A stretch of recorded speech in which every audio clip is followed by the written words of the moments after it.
श्री विठ्ठल विपुल देव जी। श्री विठ्ठल विपुल देव जी का जन्म मार्गशीर्ष शुक्ल 5 संवत 1532 विक्रमी को हुआ था। आपके पिता का नाम श्री गुरु जन जी था और माता का नाम कौशल्या देवी था। महात्मा विठ्ठल विपुल देव जी बड़े भगवत भक्त और रसिक थे।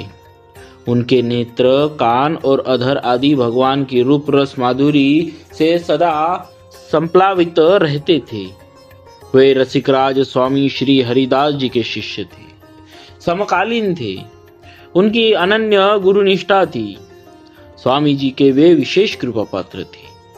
विठ्ठल विपुल देव जी हरिदास जी के ममेरे भाई थे। उनसे अवस्था में कई वर्ष बड़े थे।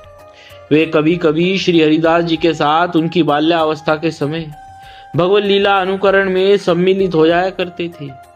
उनके संस्कार पहले से ही पवित्र और शुद्ध थे। 30 वर्ष की अवस्था में विठ्ठल विपुल देव वृंदावन गए। उन्हें कुंज कुंज में भगवान श्री कृष्ण की लीला माधुरी की सरस अनुभूति होने लगी। साथ ही साथ स्वामी हरिदास के संपर्क और सत्संग का भी उन पर विशेष प्रभाव पड़ा। अपने गुरु आशुधीर जी महाराज की आज्ञा से हरिदास जी ने उन्हें दीक्षित कर लिया। वे उनकी कृपा से वृंदावन के मुख्य रसिकों में गिने जाने लगे। वे परम उत्कृष्ट त्यागी और सुदृढ़ रसोपासक थे। दीक्षित होने के बाद उन्होंने वृंदावन को ही अपना स्थायी निवास स्थान चुना। संवत 1631 में स्वामी हरिदास के नित्य धाम पधारने पर संतों और महंतों ने उन्हें उनकी गद्दी सौंपी। बड़े आग्रह और अनुनय विनय के बाद उन्होंने उत्तराधिकारी होना स्वीकार किया। गुरु विरह के दुख से कातर होकर उन्होंने आंखों में पट्टी बांध ली थी। जिन नेत्रों ने रसिक राजेश्वर हरिदास के दिव्य अंगों का माधुर्य पान किया था, उनसे संसार का दर्शन करना उनके लिए सर्वथा असह्य था। वे बड़े भावुक और सहृदय थे। एक बार वृंदावन की संत मंडली ने रासलीला का आयोजन किया। सर्वसम्मति से महात्मा विठ्ठल विपुल देव को बुलाने का निश्चय किया गया। रसिक प्रवर व्यास जी के विशेष आग्रह पर वे रास दर्शन के लिए उपस्थित हुए। उनके नेत्रों से अश्रुओं की धारा बह रही थी। शरीर वश में नहीं था। रास आरंभ हुआ।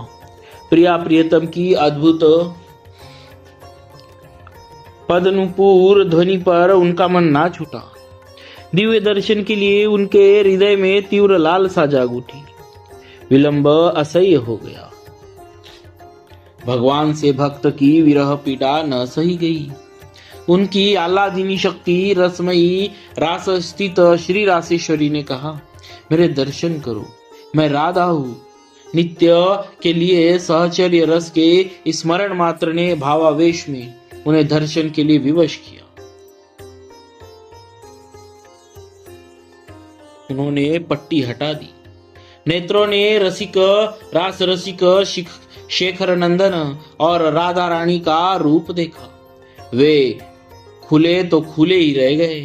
पट्टी अपने स्थान पर पड़ी रह गई।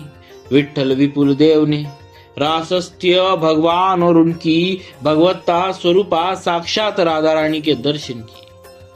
उनके अधरों पर स्फुरन था, हे रासेश्वरी, तुम करुणा करके मुझे अपनी नित्य लीला में स्थान दो। अब मेरे प्राण संसार में नहीं रहना चाहते हैं।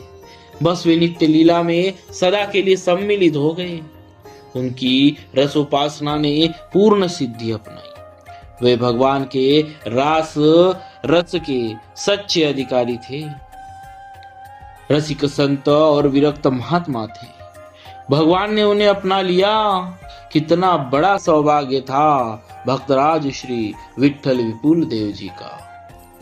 बोलिए भक्तराज श्री विठ्ठल विपुल देव जी महाराज की जय।